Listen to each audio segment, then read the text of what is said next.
Bismillahirrahmanirrahim. Assalamualaikum warahmatullahi wabarakatuh. Bisa Pemda TV dan Anda, saudara pendengar FM dan FM dimanapun Anda bisa bersama kami pagi hari ini.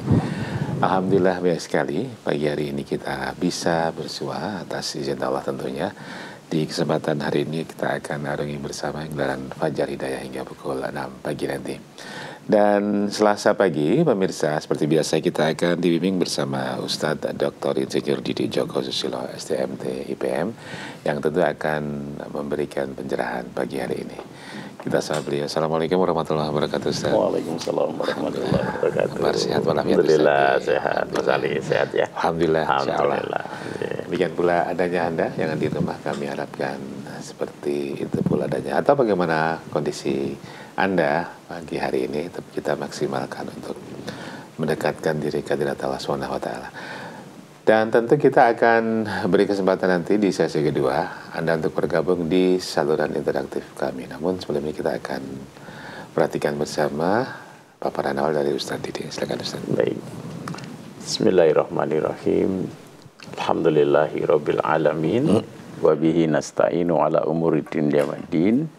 Asyhadu an la ilaha illallah wahdahu la syarikalah wa asyhadu anna Muhammadan abduhu wa rasuluh.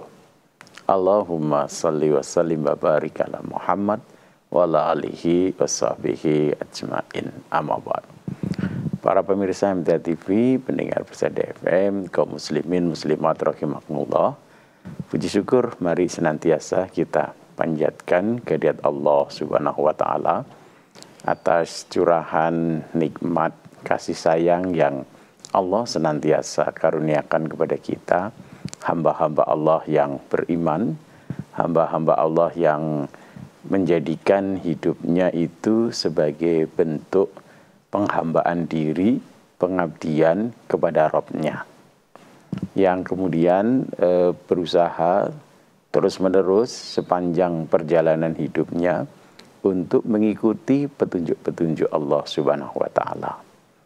Di mana petunjuk-petunjuk Allah Subhanahu wa taala ini senantiasa menempatkan, senantiasa membawa hamba ini ke jalan-jalan kebaikan, ke satu hal yang membawa kebaikan dalam kehidupannya.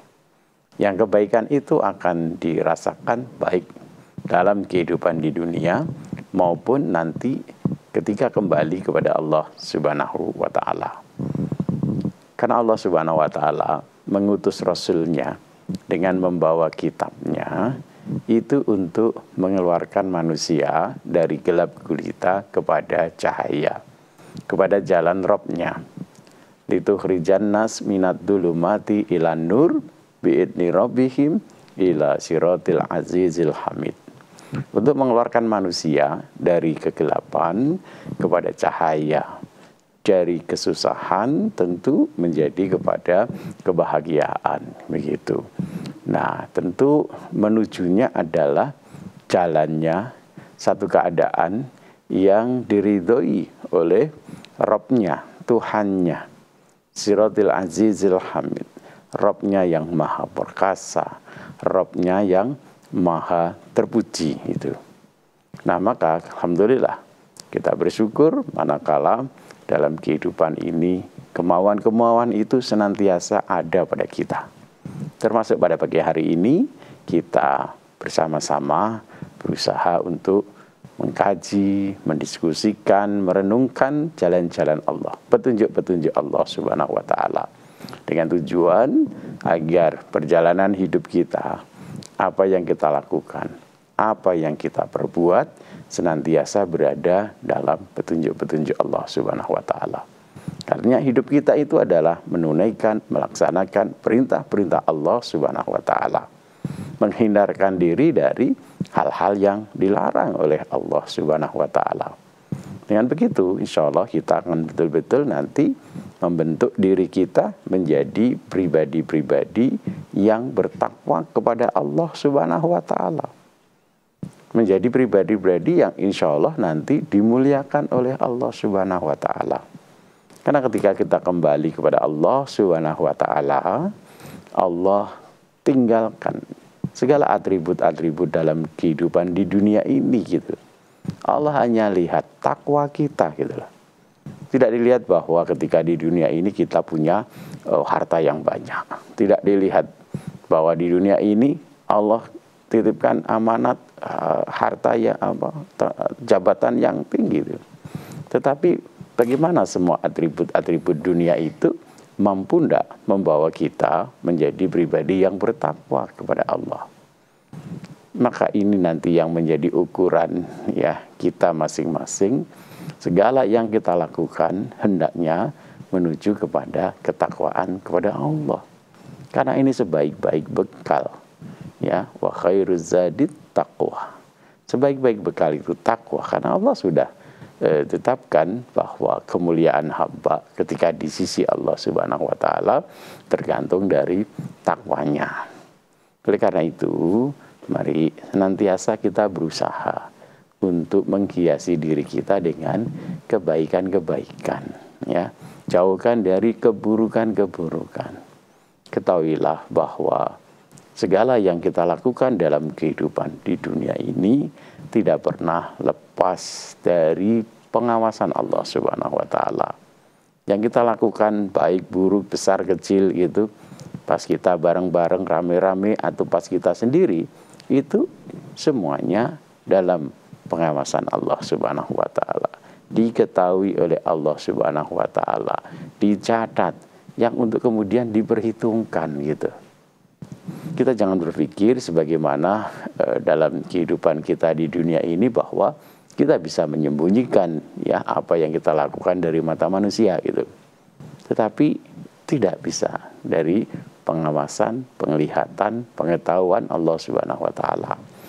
Allah mengingatkan ya dalam Quran surat Yunus surat ke-10 ayat yang ke-61 ya. Firman Allah, a'udzubillahi minasyaitonirrajim, wa ma takunu fi sa'ni wa ma tatlu minhu min Qur'anin wa la ta'maluna min amalin illa kunna 'alaikum syuhudan itufiduna fi wa ma ya'zubu 'an rabbika min misqali daratin fil ardi wala fis samai wala asghara min dzalika wala akbara illa fi kitabim mubin. Ini mari kita perhatikan ya ketika kita akan berbuat, mengambil satu amal, satu perbuatan, satu tindakan ya. Kadang-kadang kita ingin melakukan sesuatu sesuai dengan hawa nafsu kita begitu. Tapi mari timbang dulu, perhatikan dulu ini.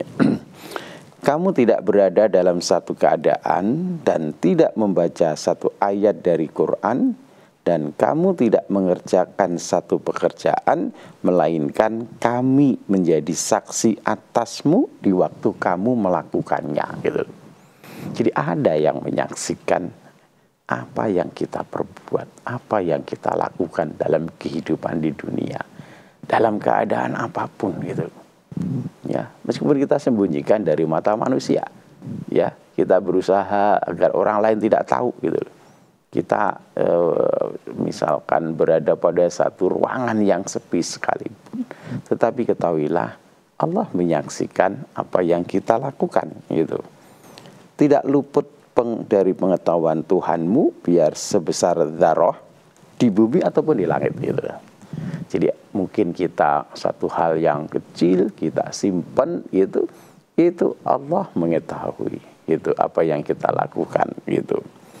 Maka dikatakan di akhir ayat itu tidak ada yang lebih kecil dan tidak ada pula yang lebih besar dari itu, melainkan semuanya tercatat dalam kitab yang nyata gitu. Nah, tentu ini Allah ingin menguatkan kita ya. Apa yang kita lakukan itu hendaklah bertimbang gitu. Bukan pada kepentingan dunia kita gitu, tetapi bertimbangnya pada kepentingan akhirat kita.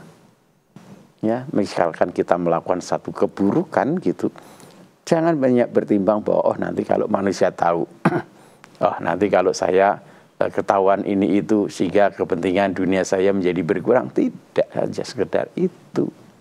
Tetapi bagaimana Allah Subhanahu wa taala? Bagaimana ketika nanti kita kembali di hadapan Allah? Bagaimana kalau nanti amal ini dihadapkan pada kita ditunjukkan lagi pada kita, ini loh amalmu, sementara amal itu keburukan. Sementara kita sudah tidak bisa menghindar, tidak bisa mencari pembela, pengacara misalkan seperti itu. Atau bahkan mulut kita sudah tidak bisa diajak kompromi untuk berdusta lagi gitu.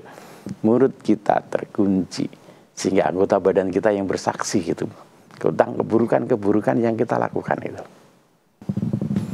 Maka ini tentu menjadi pelajaran untuk kita. Kalau sudah kita paham ayat ini, tentu kita sudah tidak ada hujah lagi untuk melakukan keburukan. Tentu kita akan berikhtiar bahwa yang kita lakukan, usahakan senantiasa berada dalam kebaikan itu. Baik itu dalam mulai dari kehendak-kehendak, kemauan-kemauan, pikiran-pikiran.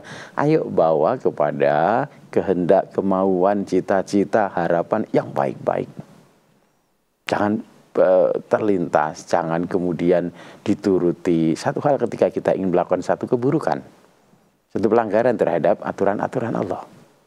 Tapi berusahalah, ikhtiarlah, berkehendaklah, berkemauanlah, lakukan perintah-perintah Allah Subhanahu wa taala.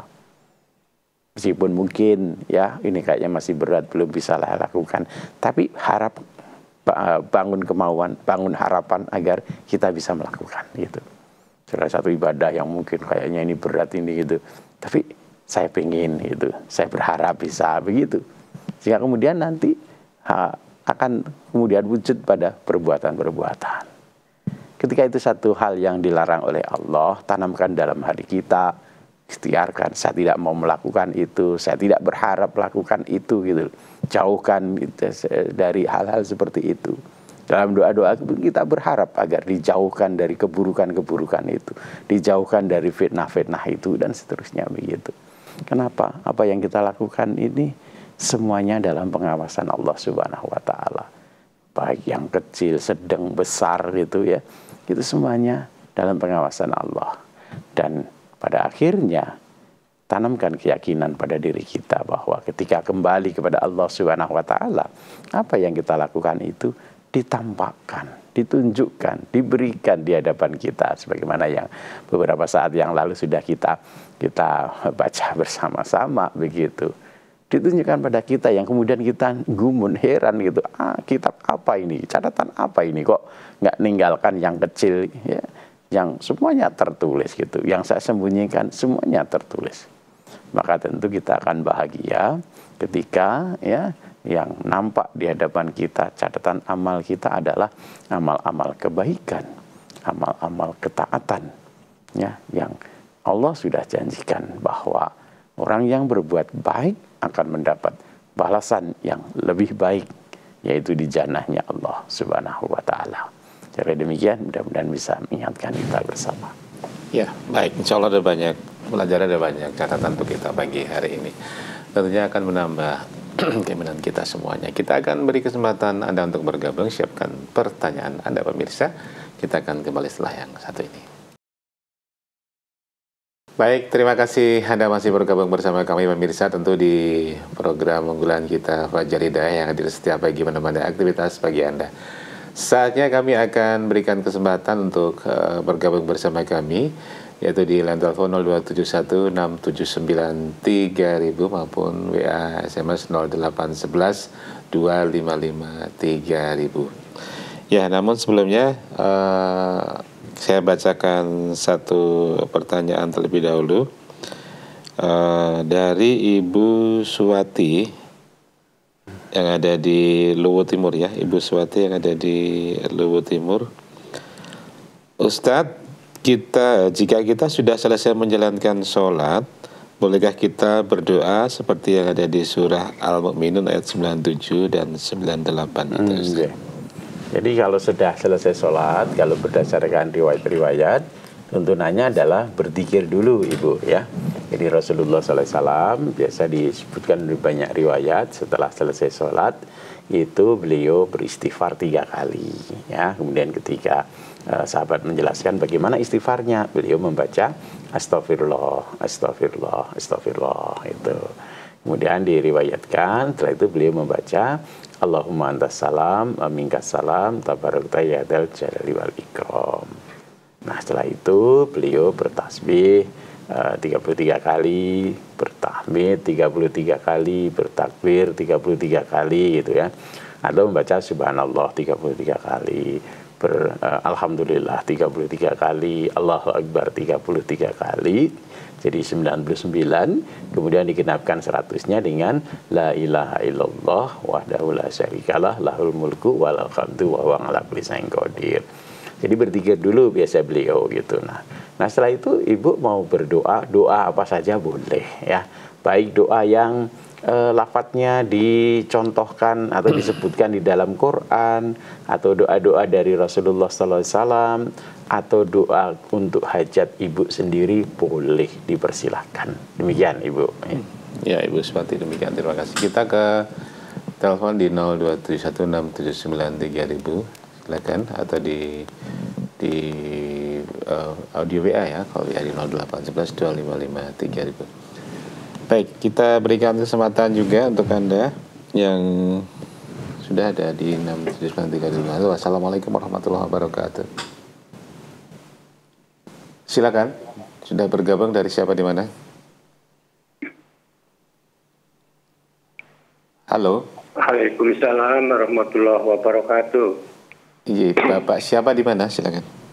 Dari Pak Adi di Palembang. Pak Adi Palembang, silakan Pak Adi. Assalamualaikum Ustaz. Waalaikumsalam warahmatullahi wabarakatuh.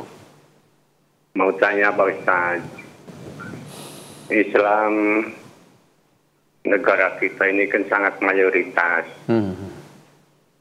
tapi musibahnya kok juga sangat mayoritas Pak Ustaz.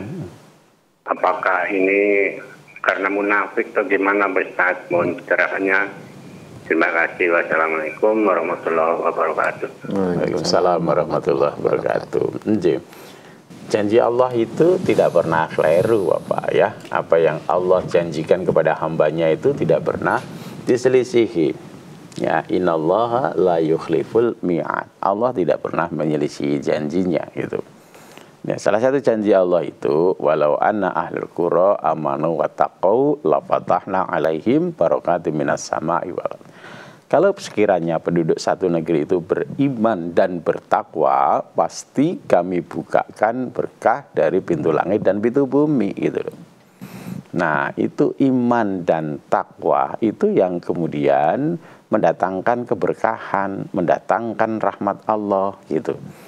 Nah, tentu kemudian pertanyaannya tadi Bapak sebutkan bahwa penduduk bangsa kita itu sebagian besar mayoritas umat Islam gitu. Nah, pertanyaannya apakah kita yang mayoritas ini sudah betul-betul beriman, sudah betul-betul bertakwa? Iman itu komponennya ya, takwa itu komponennya iman dan amal soleh gitu. Nah, maka kita tanya pada diri kita masing-masing ini, sudahkah kita beriman, sudahkah kita beramal soleh gitu.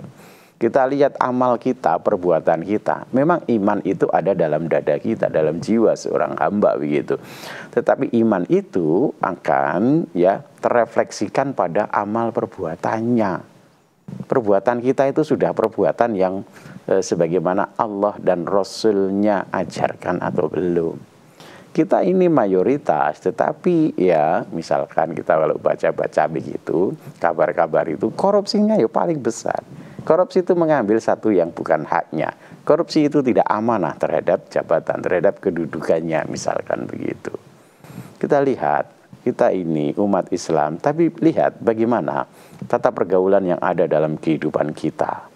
Berapa banyak ya yang lebih senang pergaulan bebas, lebih senang perzinahan, dan seterusnya begitu.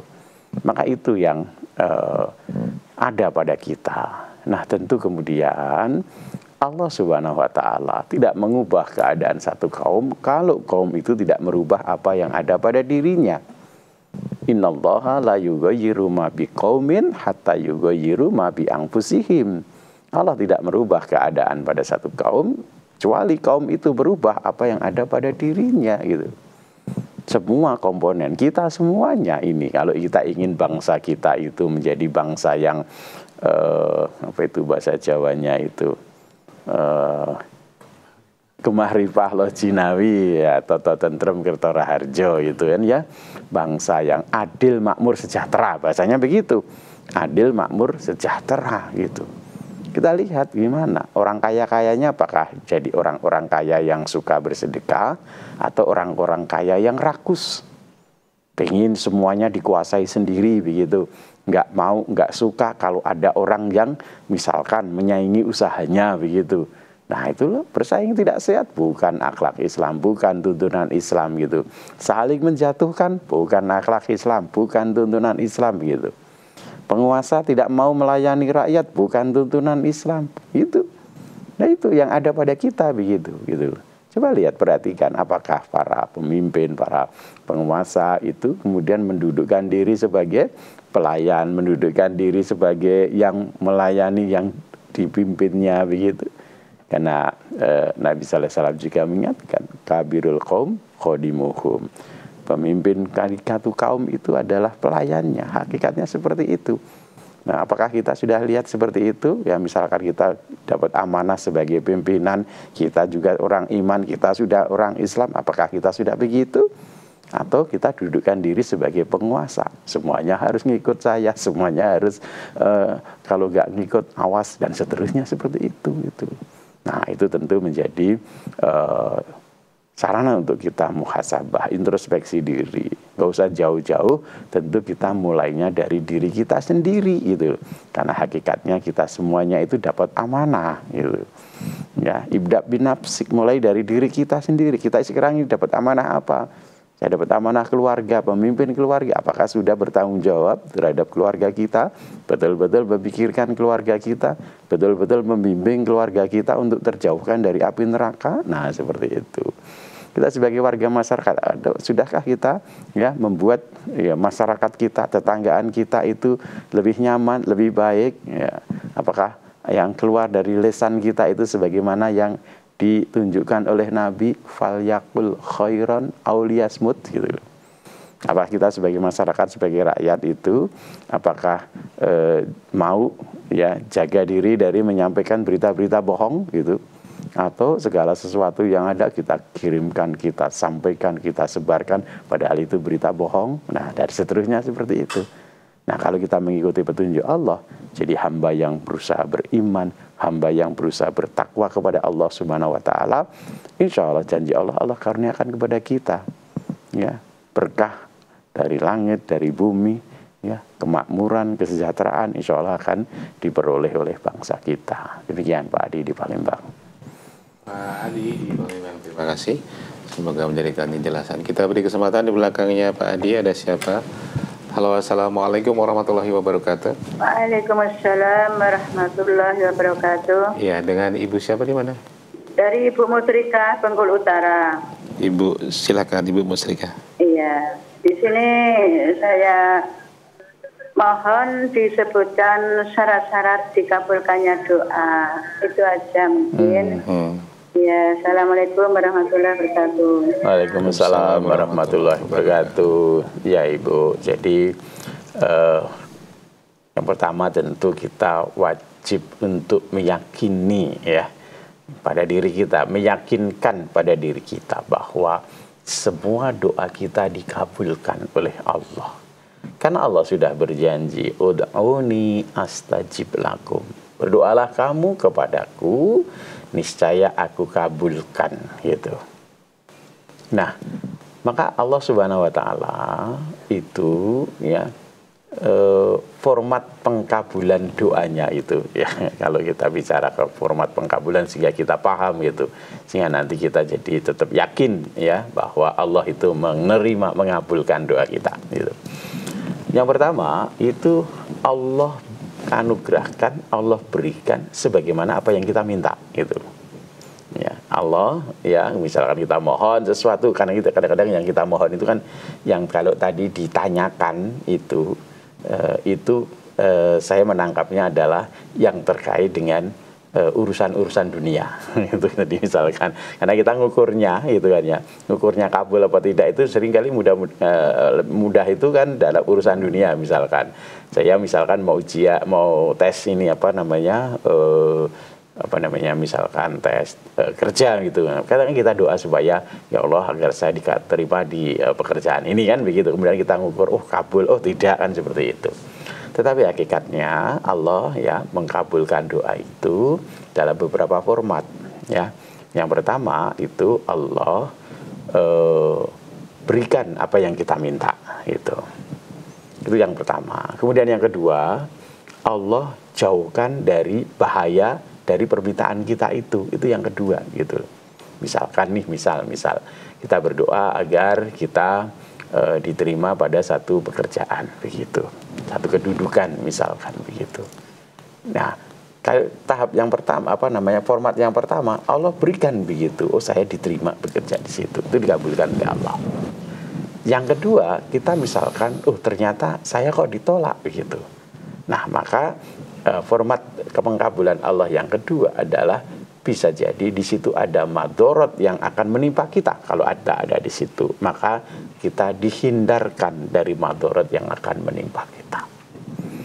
Nah, kemudian yang ketiga itu kita sudah berdoa kepada Allah Subhanahu wa taala, tapi kok tidak kita lihat ada ini dikabulkan. Kita sudah mohon kepada Allah dijauhkan dari satu masalah. Ini kita kok tidak terjauhkan dari masalah itu misalkan begitu. Nah, maka format yang ketiga Allah simpan pengkabulan doa kita sebagai simpanan nanti di yaumil qiyamah itu. Dia ada 3 itu. Jadi maka kita jangan salah mengukur bahwa supaya doa saya dikabulkan itu kita ngukurnya hanya yang terlihat pada fisik dalam hidup di dunia ini saja begitu. Saya mau ngelamar kerja ini nih, saya doa supaya kabul apa tidak, nih seperti itu. Nah, satu. Kemudian yang berikutnya, ketika kita berdoa kepada Allah, ada hal-hal yang harus kita perhatikan. Satu, ketika kita berdoa mohon kepada Allah itu ya tentu dengan rendah hati, lemah lembut, penuh keyakinan, penuh pengharapan, penuh kemantapan. Allah tidak akan kabulkan doa orang yang lalai dari apa yang dia doakan.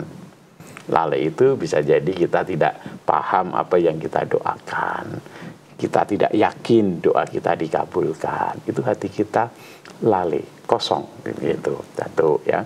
Kemudian yang kedua, Allah juga tidak kabulkan doa kita ketika kita berdoa tetapi apa yang kita makan, apa yang kita pakai dari barang yang haram gitu. Rasulullah SAW ajarkan kepada kita, ada orang yang habis safar ya, berdebu pakaiannya, kemudian dia mengangkat kedua tangannya, ya Robbi, berdoa kepada Allah Subhanahu wa taala, tapi tidak dikabulkan. Kenapa? Karena pakaiannya dari yang haram, makannya dari yang haram gitu. Maka kita hindarkan diri dari hal-hal yang haram, itu yang menjadi penghalang terkabulnya doa. Nah, ketika kita berdoa, tentu kemudian kita mengikuti petunjuk Nabi. Kalau mau berdoa, memujilah Allah. Dahului dengan memuji Allah, menyebut nama Allah. Dahului dengan bersolawat kepada Rasulullah Sallallahu Alaihi Wasallam. Baru setelah itu berdoa, mohon dengan lemah lembut, mohon dengan rendah diri. Nah, itu mudah-mudahan kalau itu kita lakukan, ya doa kita dikabulkan oleh Allah Subhanahu Wa Taala. Demikian, Ibu. Ya. Demikian, dan Ibu Musrika sebagai pertanyaan terakhir pagi hari ini Ustaz, dari seluruh perjumpaan hari ini, apa yang bisa digarisbawahi Ustaz? Ya. Baik, para pemirsa MTA TV, pendengar Persada FM, kaum muslimin, muslimat, rahimakumullah. Jadi ketika kita sadar bahwa segala gerak-gerik kita, apa yang kita lakukan itu berada dalam pengawasan Allah Subhanahu wa taala, maka berbuatlah yang terbaik. Kalau ada pilihan ini melakukan kebaikan atau keburukan, ingat, timbang bahwa Allah Subhanahu wa taala menyaksikan, memperhatikan, mencatat apa yang kita lakukan itu loh. Dilihat oleh Allah kita, diperhatikan oleh Allah, masa kita mau ambil yang buruk-buruk, masa mau lakukan yang buruk-buruk gitu loh. Meskipun kadang-kadang hawa nafsu kita, setan, iblis menggoda kita untuk, wah nggak ada yang tahu itu. Kamu dapat keuntungan ini kalau lakukan itu. Tetaplah bertimbang bahwa Allah melihat. Maka dalam satu hadis Nabi SAW pun malaikat Jibril pernah mengajarkan kepada kita itu melalui Rasulnya ketika beliau bertanya kepada Rasulullah SAW, mal ihsan, ya, apa itu ihsan? Maka Nabi mengkabarkan anta'budallah ka'annaka tarahu. Kamu beribadah kepada Allah, kamu mengabdi kepada Allah seolah-olah kamu melihat Allah. Fa ilam takun taruhu fa innahu yaraka. Kalau kemudian kamu tidak bisa ya merasakan bahwa kita melihat Allah, maka tanamkan pada diri kita, yakinkan pada diri kita bahwa Allah melihat kita gitu. Jadi kalau kita beramal, berbuat, ayo pilih yang baik ya. Yang terbaik. Nah, itu perbaiki amal kita, perilaku kita, ayo. Tinggalkan, jauhkan diri dari keburukan-keburukan. Insya Allah kalau begitu kan hati kita akan senantiasa terbiasa dalam kebaikan. Kita akan merasa tidak nyaman, merasa tidak suka kalau akan melakukan keburukan itu. Kalau kita mengkokohkan, ya, menguatkan kemauan-kemauan, amal-amal kebaikan, begitu. Sehingga kita tidak terbiasa dengan keburukan, ya, dengan keburukan, dengan orang buruk. Nanti kita tidak akan merasa nyaman. Hati kita itu mesti akan memisahkan diri, gitu loh. Kok hati kita itu kok nyaman dengan keburukan-keburukan, berarti kita memang sudah membiasakan dalam keburukan-keburukan, ya. Itu hati kita nanti akan hidup, tumbuh. Hati kita akan kenal, oh ini tidak baik nih, ini perbuatan buruk ini, saya tinggalkan itu. Ketika kita membiasakan diri, menguatkan diri untuk melakukan kebaikan-kebaikan. Sekira demikian, mudah-mudahan bisa mengingatkan khususnya saya dan para pemirsa pendengar semuanya. Ya, baik. Alhamdulillah, tentunya ada banyak catatan pelajaran bagi kita semuanya pagi hari ini. Insya Allah semoga bisa menguatkan iman kita. Terima kasih kepada Ustaz Didi atas waktunya dan insya Allah kita bersua di lain kesempatan. Dan terima kasih pula pada Anda pemirsa dan pendengar yang bersama kami walaupun Anda tidak berpartisipasi telepon maupun WA, namun tetap setia menyimak pertanyaan yang diwakili oleh saudara-saudara kita yang lainnya. Insya Allah pelajaran bagi kita semuanya juga. Berjumpa di lain kesempatan, pemirsa, tentunya di Fajar Hidayah setiap hari pukul 5 di channel terpilih MTA TV. Saya Ali Ramadan, kerabat kerja pamit undur. Subhanakallahumma wa bihamdika asyhadu an la ilaha illa anta astaghfiruka wa atubu ilaik. Assalamualaikum warahmatullahi wabarakatuh.